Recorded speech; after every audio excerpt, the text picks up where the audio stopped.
Hello दोस्तों, आपका स्वागत है हमारे YouTube चैनल में। आज आपके लिए लाए इतिहास से संबंधित महत्वपूर्ण प्रश्न जो कि आगामी परीक्षा में आ सकता है। चलिए स्टार्ट करते हैं।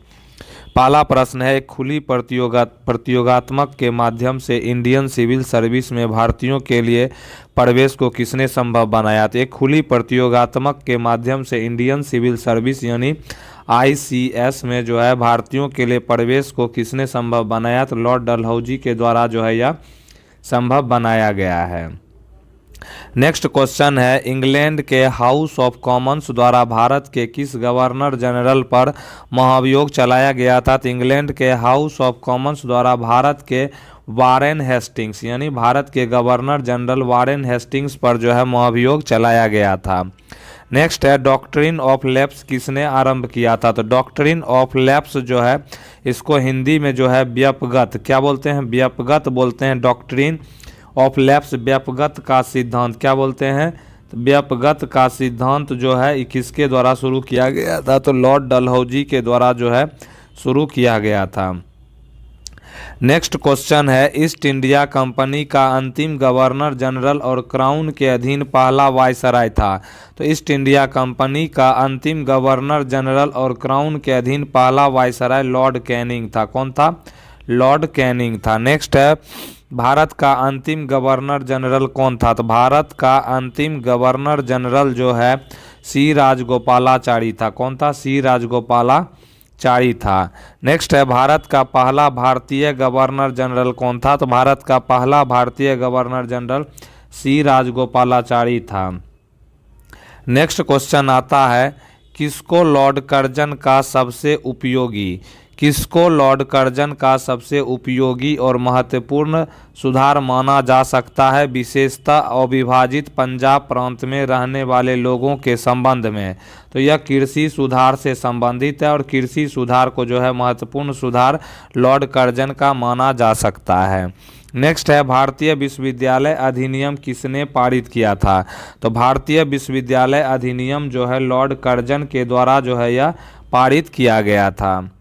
नेक्स्ट क्वेश्चन है, स्वतंत्र भारत का पहला गवर्नर जनरल कौन था? स्वतंत्र भारत का पहला गवर्नर जनरल लॉर्ड माउंटबेटन था। कौन था? लॉर्ड माउंटबेटन था। नेक्स्ट क्वेश्चन है, भारत में स्थानीय स्वशासन का अग्रगामी कौन था?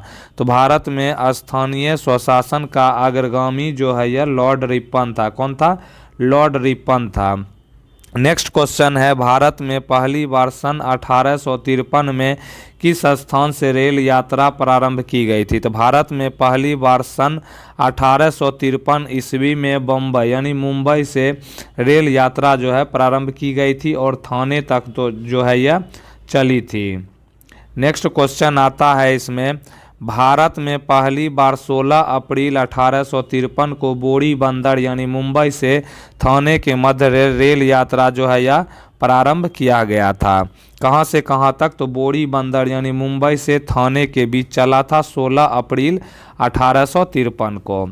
सदर दीवानी अदालत यानी सदर दीवानी अदालत की स्थापना ब्रिटिश ईस्ट इंडिया कंपनी के शासनकाल में किसने किया था? तो सदर दीवानी अदालत की स्थापना जो है वारेन हेस्टिंग्स यानी कि वारेन हेस्टिंग्स के द्वारा सदर दीवानी अदालत की स्थापना की गई थी। सदर दीवानी अदालत की स्थापना 1772 ईस्वी में वारेन हेस्टिंग्स के द्वारा किया गया था। कब किया गया था? तो सदर दीवानी अदालत की स्थापना 1772 ईस्वी में किया गया था। नेक्स्ट क्वेश्चन है, ईस्ट इंडिया कंपनी ने किस वर्ष कार्य को समाप्त कर भारत की पूरी सत्ता ब्रिटिश साम्राज्य को सौंप दिया था? तो ईस्ट इंडिया कंपनी ने जो है यह 1858 ईस्वी में, कब? 1858 ईस्वी में जो है ईस्ट इंडिया कंपनी ने अपने कार्य को समाप्त कर भारत की पूरी सत्ता ब्रिटिश साम्राज्य को जो है सौंप दिया था। नेक्स्ट है, किस गवर्नर जनरल ने भारत में सती प्रथा को समाप्त किया था? सती प्रथा को समाप्त जो है लॉर्ड विलियम बेंटिक के द्वारा जो है किया गया था। धारा 17 के तहत जो है किया गया था। धारा कितना था? तो धारा जो है 17 के तहत जो है सती प्रथा को समाप्त किया गया था। नेक्स्ट है, जब भारत आज़ाद हुआ उस समय ब्रिटेन का प्रधानमंत्री कौन था? तो जब भारत आज़ाद हुआ उस समय ब्रिटेन का प्रधानमंत्री जो है यह क्लीमेंट एटली था। कौन था?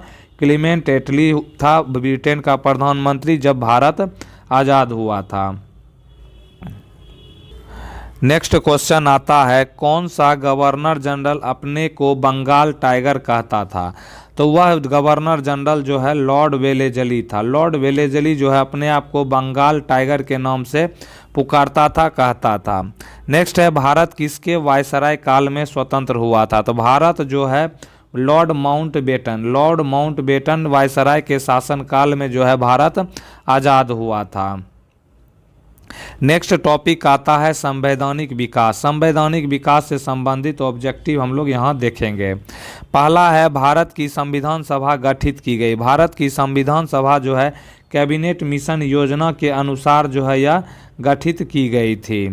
नेक्स्ट क्वेश्चन आता है, इस टॉपिक के अनुसार जो है किस अधिनियम द्वारा बिना मुकदमा और दोष सिद्धि के ही विधि का न्यायालय में किसी भी व्यक्ति को कैद करने का प्राधिकार ब्रिटिश सरकार को दे दिया गया था? तो वह अधिनियम जो है रोलेक्ट एक्ट अधिनियम जो है रोलेक्ट अधिनियम 1919 का था, जिसके द्वारा बिना मुकदमा और बिना दोष सिद्धि के ही विधि का न्यायालय में किसी भी व्यक्ति को दोष सिद्ध कर दिया जाता था और कैद करने का उसमें नियम बनाया गया था। तो 1919 का रोलेक्ट एक्ट।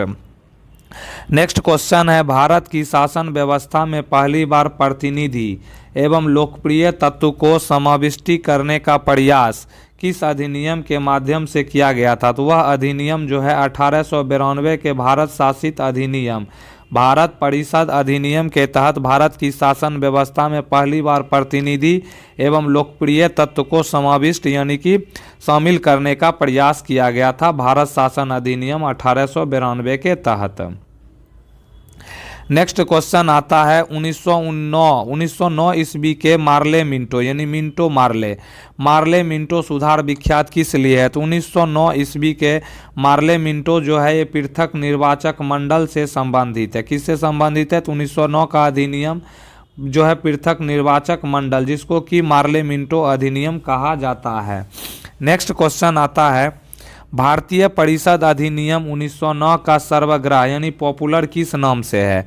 तो भारतीय परिषद अधिनियम 1909 जो है मिंटो मार्ले सुधार अधिनियम से मार्ले मिंटो सुधार अधिनियम से संबंधित है।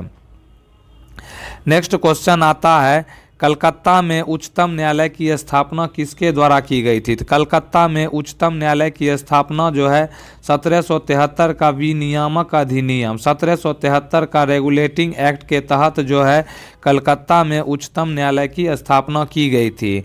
नेक्स्ट है Pitt's India act. Pitt's India act के तहत जो है स्थापित किया गया था। क्या स्थापित किया गया था? तो पिट्स इंडिया एक्ट 1784 कब आया था? 1784 में आया था। इसमें जो है एक जो है बोर्ड ऑफ कंट्रोलर की स्थापना जो है किया गया था, जिसको हिंदी में नियंत्रण बोर्ड कहा जाता है।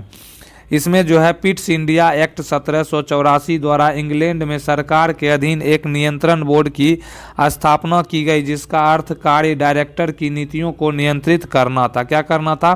तो डायरेक्टर्स की नीतियों को जो है नियंत्रित करना था, कंट्रोल करना था। नेक्स्ट क्वेश्चन आता है, किस चार्टर एक्ट से चीन के साथ ईस्ट इंडिया कंपनी का व्यापार एकाधिकार समाप्त हो गया? तो वह चार्टर एक्ट जो है 1833 का चार्टर एक्ट था। क्या था? 1833 का चार्टर एक्ट था, जिसके तहत चीन के साथ ईस्ट इंडिया कंपनी का व्यापार एकाधिकार जो है समाप्त हो गया था। नेक्स्ट है, सांप्रदायिक निर्वाचन क्षेत्रों की पद्धति की शुरुआत भारत में किसके द्वारा हुई थी? तो सांप्रदायिक निर्वाचन क्षेत्रों की पद्धति जो है 1909 के मिंटो मार्ले सुधार किससे?